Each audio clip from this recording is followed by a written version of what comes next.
Imagine this. You've just put your heart and soul into a project, a piece of art, or even shared a personal story. Then, out of the blue, comes a wave of criticism. It stings, it unsettles, it might even make you question your worth. But what if I told you that criticism, when met with a Stoic mindset, could be transformed from a stumbling block into a stepping stone?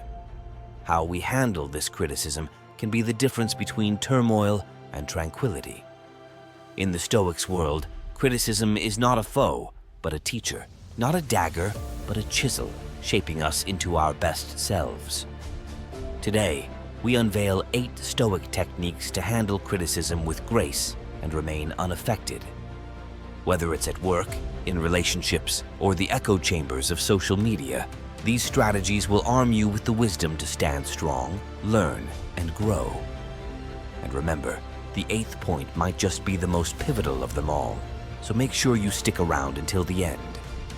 First technique, reflect before reacting. When criticism comes your way, the initial instinct might be to defend yourself or to retaliate. But Stoicism teaches us the power of reflection. Like the calm before a storm, take a deep breath and allow yourself a moment of pause. This gap between stimulus and response is your fortress of solitude. It's where rational thought can prevail over emotional impulse. Imagine you're a seasoned archer. When a target appears, do you immediately loose the arrow? No. You take a moment. You aim. Reflection is your aiming. It's ensuring that your response hits the mark of reason, not reaction. This isn't to say you become passive. On the contrary, this reflective pause empowers you. In this space, ask yourself, what is the intent behind this criticism? Is there a lesson here that I'm meant to learn? Can I find merit in what's being said? And if so, how can I use it to improve? This isn't just about being Stoic in temperament, but Stoic in philosophy, using reason as your guide. As Marcus Aurelius once penned, you have power over your mind, not outside events. Realize this, and you will find strength. By choosing to reflect before reacting, you are exercising that power, cultivating a strength that will leave you unaffected by the arrows of criticism and prepared to respond with wisdom and equanimity. Second technique, discern constructive from destructive. Criticism, a tool as sharp as any blade, can carve your skills to perfection or leave scars of doubt and insecurity. The Stoics' approach is to discern, carefully separating the wheat from the chaff, the constructive feedback from the destructive. Constructive criticism is the kind that builds. It's presented with respect and is aimed at your actions, not at you as a person. It often comes with specific points for improvement and feels like a roadmap to excellence. On the other hand, destructive criticism tears down. It's often vague, personal, and lacks any signposts to betterment. It's the difference between someone saying, "Your report contained several errors. Here's what you can fix for next time," versus, "Your work is always sloppy." Herein lies your power, to accept the useful and discard the rest. A Stoic sage would advise you to use criticism as a philosopher uses their tools, not to harm but to build. Take Epictetus's words to heart. It's not what happens to you, but how you react to it that matters. When you are met with criticism, analyze it. If it has merit, use it. If it doesn't, let it fall away like dead leaves from a tree. By mastering this technique, you armor yourself against the needless wounds of harsh words and instead forge a shield of self-improvement. Stay mindful of the nature of the feedback, and you'll remain unaffected by the sting of destructive tongues. Third technique, control the controllable. In the grand tapestry of life, the Stoic is reminded time and again, our control is limited to our own actions, responses, and judgments. When criticism is hurled our way, we must remember that the words spoken by others are outside our realm of control. What we can manage is how we choose to interpret and respond to them. The wisdom of Epictetus shines bright here. Some things are in our control and others not. This simple yet profound distinction is at the heart of Stoic tranquility. Criticism, whether constructive or destructive, is merely information. The value and power we give to it are ours to decide. Imagine criticism as a river. Its currents are the opinions and judgments of others. You stand at the bank with a choice: to step into the turbulent waters and be swept away by the force of the river, or to use it to your advantage, perhaps to turn a water wheel. By controlling the controllable, you refuse to wade into the chaos. Instead, you harness the energy of the river for your own purposes. Employ this technique by focusing on your own actions. Reframe criticism as an offering, not an onslaught. Choose to use it as a source of insight or discard it as irrelevant noise. This is how the Stoic remains unaffected, not indifferent, but supremely selective about what is allowed to penetrate their peace of mind. Fourth technique: seek the seed of truth. Every piece of criticism contains a seed of truth. It's our task as Stoics to find it, nurture it, and let it flourish into wisdom. This requires a mindset shift, to view criticism not as an attack, but as a chance to uncover honest insights. It is about filtering the noise and focusing on the essence that can lead to our growth. Stoicism doesn't call for defensiveness or complacency, but for the courage to look inward and acknowledge our flaws. As Seneca said, "We are more often frightened than hurt, and we suffer more from imagination than from reality." It's essential to differentiate between the sting of the words and the truth that may lie beneath them. Embracing this technique involves a humble examination of the feedback. Ask yourself, what can I learn from this? How can this make me better? Even if the criticism is delivered poorly, it's the lesson within that holds value. This isn't about conceding to every critique, but about being open to the possibility that within the criticism lies a kernel of advice that could be pivotal to your development. Therefore, the next time you face criticism, pause and search for the seed of truth.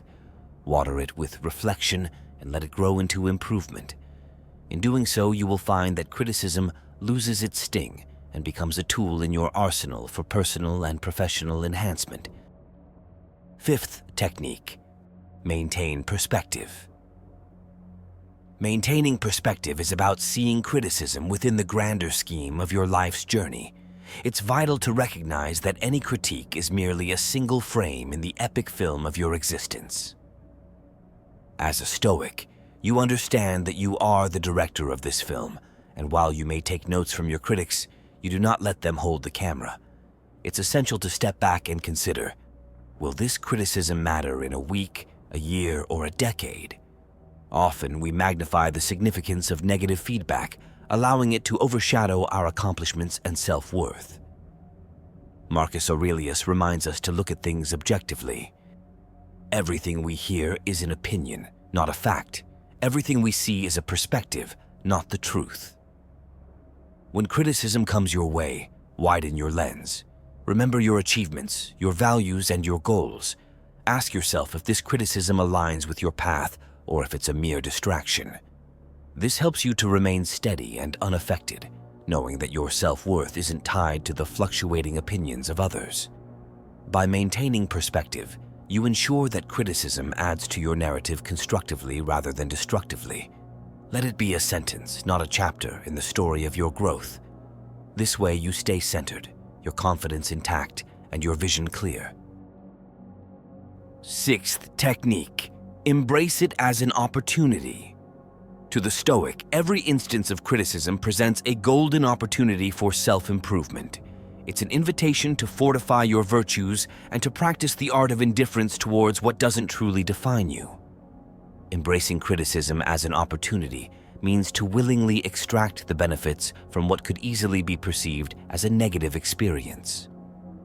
This concept aligns with the Stoic belief in amor fati, or love of fate. It's the idea that every event is not merely to be tolerated, but embraced as something that was meant to happen for your betterment.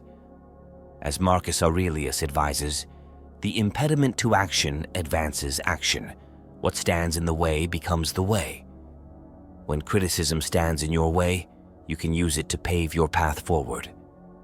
When confronted with criticism, shift your perspective.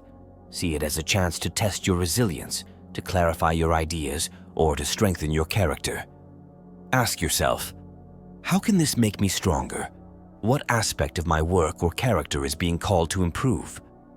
By doing so, you turn what many might consider an adversity into an advantage. In embracing criticism as an opportunity, not only do you remain unaffected by its potential sting, but you also convert it into a tool for personal evolution, staying true to the Stoic path of constant growth and self-mastery.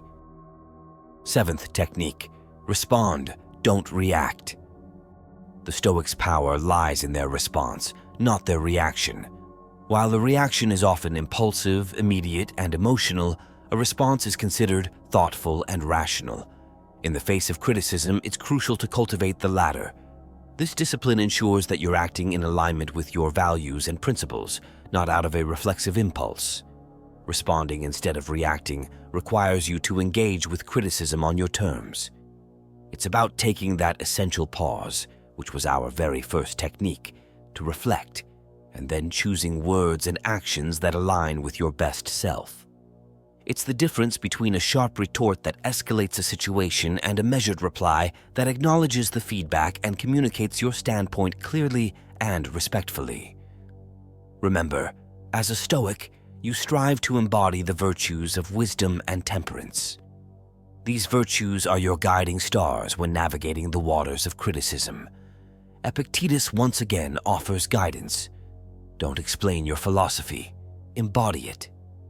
By responding rather than reacting, you embody the philosophy of Stoicism in real time, turning every instance of criticism into a live exercise in virtue. So, the next time you're on the receiving end of criticism, remember that the space between the critic's words and your response is where your true power lies. In this space, you have the opportunity to compose a response that reflects your Stoic ideals, and by doing so, you remain unaffected by any negative emotions that may otherwise have been stirred. 8th technique, detach and depersonalize. The final, and perhaps most significant technique in handling criticism like a Stoic, is to detach and depersonalize. Detachment here does not mean that you don't care about the feedback you receive. Rather, it means you don't let it disturb your inner peace. Depersonalizing criticism involves understanding that criticisms are often less about you as an individual and more about the perceptions and expectations of the person delivering them. The art of detachment is akin to viewing criticism as if it were directed at someone else. By doing so, you can objectively assess the validity of the feedback without your ego clouding your judgment. Remember, Stoicism teaches us to focus on our internal reactions rather than external events. As Marcus Aurelius puts it, you have power over your mind, not outside events. Realize this and you will find strength. To depersonalize does not mean to dismiss genuine feedback. It simply means to separate your sense of self from the critique. The criticism is about a specific behavior or outcome, not your entire being. This perspective allows you to engage with feedback constructively without feeling attacked or diminished. By mastering detachment and depersonalization, you safeguard your self-esteem and remain centered amidst the storm of criticism. This approach enables you to receive criticism, learn from it, and improve without letting it shake your confidence or sway you from your Stoic balance.